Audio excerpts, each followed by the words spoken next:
This hockey legend may look like the nicest guy on the ice, but it's not what you think.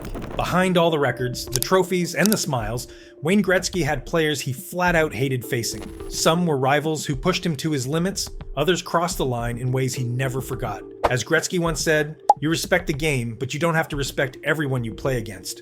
These weren't just opponents, they were the ones who got under his skin, the ones who could turn the great one into a man with a score to settle.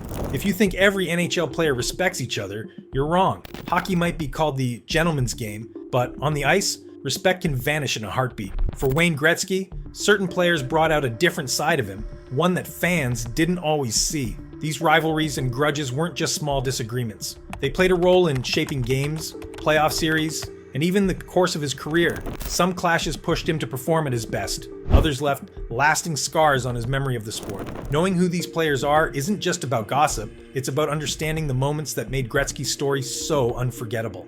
Number 6, Claude Lemieux. Claude Lemieux wasn't the fastest skater, he didn't have the smoothest hands, and he wasn't the flashiest scorer. But what he did have was a rare ability to make people furious. Opponents, fans, sometimes even his own teammates, and that skill made him one of the most effective agitators in NHL history. Gretzky didn't just have to worry about Lemieux on the scoreboard, he had to worry about him in every corner, every scrum, and every single shift. Lemieux built his career on playing in big moments. He was the kind of player who might not score much in the regular season, but once the playoffs came around, he became a different animal. 4 Stanley Cups with 3 different teams proved that his approach worked. But for players like Gretzky, who built their game on skill, vision, and clean execution, Lemieux's style was like sandpaper against silk. Whenever Gretzky's teams ran into Lemieux in the playoffs, whether it was with the Montreal Canadiens, the New Jersey Devils, or the Colorado Avalanche, the game's tone shifted instantly. Lemieux's presence meant more body checks, more scrums after the whistle, and more distractions from actually playing the puck. Gretzky knew that against Lemieux, there was no such thing as a quiet game. One of the most talked about things about Lemieux was his timing. He had a sixth sense for when a hit, a shove, or even a little trash talk could completely throw a star player off their rhythm. And he wasn't afraid to aim those tactics directly at Gretzky's line mates, soften up the people around him, and maybe the great one's magic would slow down too. The media loved it. Headlines would focus on Lemieux's controversial plays, the opponents fuming at him, and the way he could steal the spotlight without even scoring. Other players admitted they respected his playoff success, but more than a few quietly admitted they hated playing against him. For Gretzky, the problem was simple. Lemieux thrived in chaos. Gretzky thrived in control.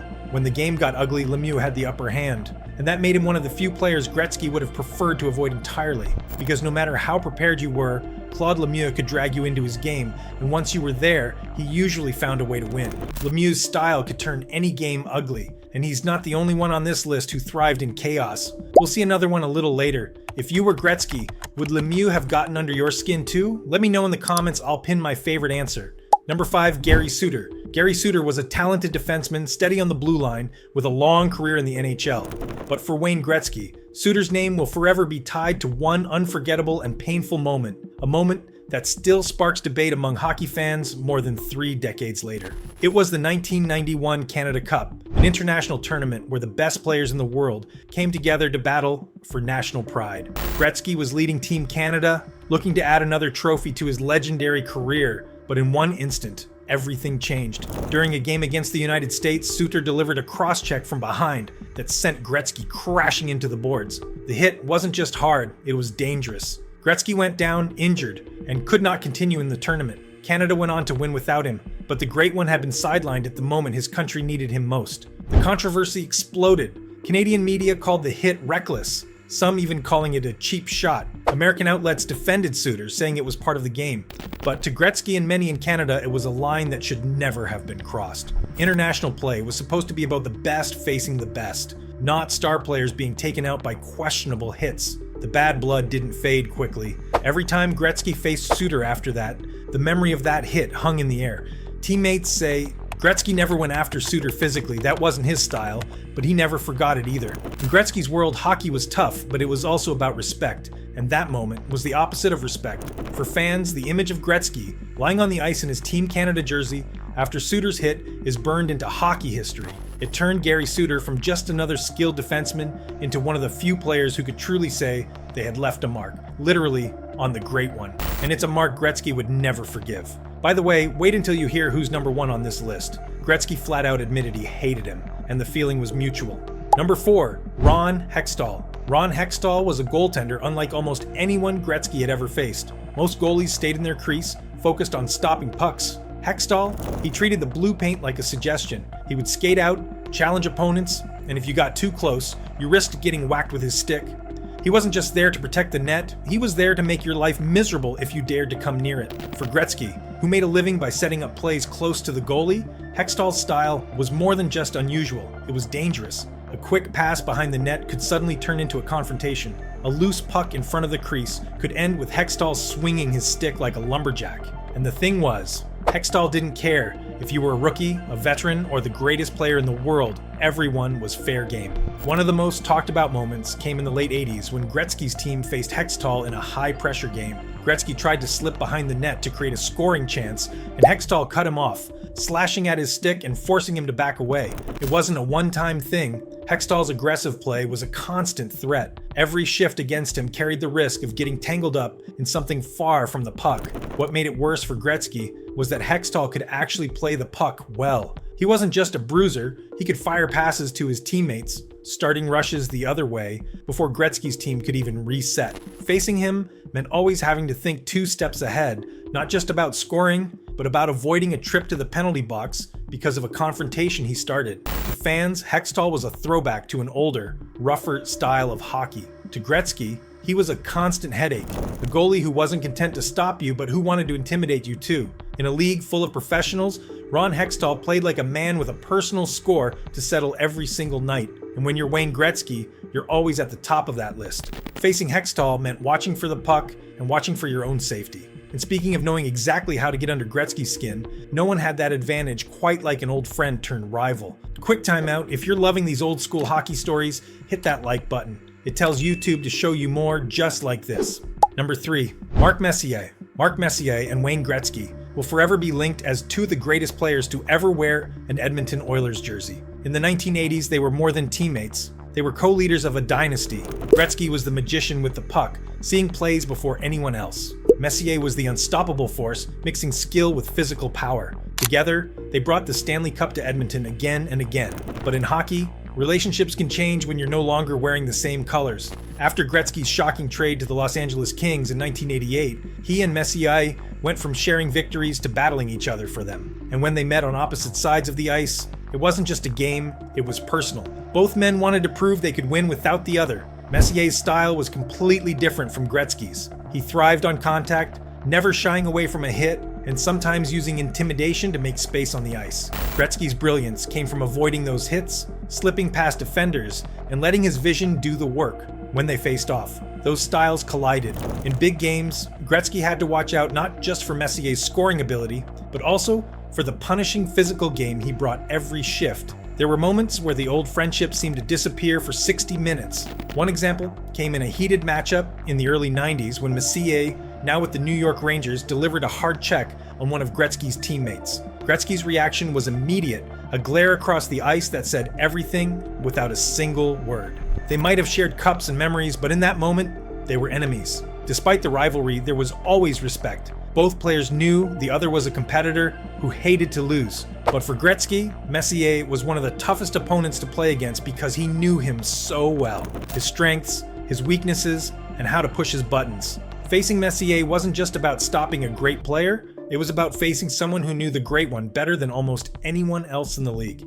Number 2, Mario Lemieux. If Wayne Gretzky was the great one, then Mario Lemieux was the one player who could make people wonder if there might be another. Standing 6'4" with hands as soft as silk, Lemieux had the size, the skill, and the calm confidence to dominate any game he played. He wasn't just good, he was a natural, and that made him both a rival and a challenge for Gretzky in ways most players could never be. Their rivalry wasn't about personal insults or bad blood in the press. It was about pride, skill, and the battle to be the best in the world. In the late 80s and early 90s, hockey fans and media loved to debate. Who would you take, Gretzky or Lemieux? Gretzky was the master of vision and passing, the player who made everyone around him better. Lemieux was the complete package, able to score at will, skate through entire teams, and still have the patience to make the perfect play. Some of their most famous battles came in the playoffs and in international tournaments, When Canada needed both of them on the same side, like in the 1987 Canada Cup, it created unforgettable moments, including Lemieux scoring the tournament-winning goal on a pass from Gretzky. But when they were on opposite sides, the tone changed. Lemieux's size and reach meant he could shield the puck even from Gretzky's best defenders, forcing the game into his style. What made Lemieux such a challenge for Gretzky's teams was that he could beat you in so many ways. If you tried to hit him, he'd skate right through it. If you gave him space, he'd make you pay instantly. Gretzky had faced plenty of talented players, but Lemieux was one of the few who could single-handedly take over a game, even against the best prepared teams. For fans, seeing Gretzky and Lemieux face off was like watching two master painters work on the same canvas, each one trying to create something more beautiful, more unforgettable than the other. They might not have hated each other in the traditional sense, but the rivalry was real, and it pushed both men to be better. And in Gretzky's eyes, that made Lemieux one of the most dangerous and unforgettable opponents of his career. Lemieux might have been a rival built on respect, but the number one spot goes to someone whose rivalry with Gretzky was pure, open hatred. Alright, before we get to number one, who do you think it is? Drop your guess now and see if you're right. Number one, Billy Smith. Billy Smith was the goalie for the New York Islanders during one of the most dominant stretches in NHL history. He was tough, fearless, and had a temper that could boil over in an instant. But more than anything else, Billy Smith was the one player Wayne Gretzky openly admitted he hated, and he made it clear the feeling was mutual. In Gretzky's own words, he hated me, and I hated him. That kind of honesty is rare in hockey, and it tells you just how deep their rivalry ran. Smith wasn't like most goaltenders. He didn't just stop pucks, he intimidated. If you skated too close to his crease, you could expect a slash to the legs or a jab with his stick. And he didn't care if you were a rookie fighting for a roster spot or the best player in the game. In his mind, the crease was his territory, and anyone who stepped into it was fair game. Gretzky, who made a living setting up plays near the net, was the perfect target for Smith's short fuse. Their battles reached a boiling point in the early 1980s, when the Edmonton Oilers, led by a young Gretzky, faced the Islanders in the Stanley Cup Finals. Smith's Islanders were the established champions, and Gretzky's Oilers were the hungry challengers. Every game between them felt like a war. Gretzky would try to outthink and outmaneuver Smith, while Smith looked for any opportunity to get under Gretzky's skin, and sometimes under his pads. One of the most memorable moments came when Gretzky crashed the net looking for a rebound. Smith didn't hesitate. He swung his stick at Gretzky's legs, sending him sprawling. The refs handed out a penalty, but the message was clear. Gretzky might score on other goalies, but against Billy Smith, he was going to have to pay the price. Even after the Oilers eventually toppled the Islanders, and Gretzky went on to break records, the tension between the two never really faded. Whenever they faced each other, fans knew they weren't just watching a game. They were watching two men who had turned competition into something deeply personal. For all the players Gretzky faced in his career, Billy Smith was the one who could turn the great one into the angry one. And there you have it. The 6 players Wayne Gretzky reportedly hated the most, whether it was from fierce rivalries, unforgettable hits, or battles that turned personal. From agitators like Claude Lemieux to legends like Mario Lemieux, and all the way to the fiery Billy Smith, each of them left their mark on the great one's career. Some challenged his skill, some tested his patience, and a few pushed him right to the edge. Whether you agree with Gretzky's feelings or not, these stories show that even the greatest player in the game wasn't immune to grudges, rivalries, and moments he'd never forget. Now it's your turn. Who do you think would make your list of the most disliked players in hockey history? Drop your thoughts in the comments below. And if you enjoyed this look back at some of Gretzky's toughest opponents, make sure to like the video and subscribe for more hockey stories. We've got plenty more to share.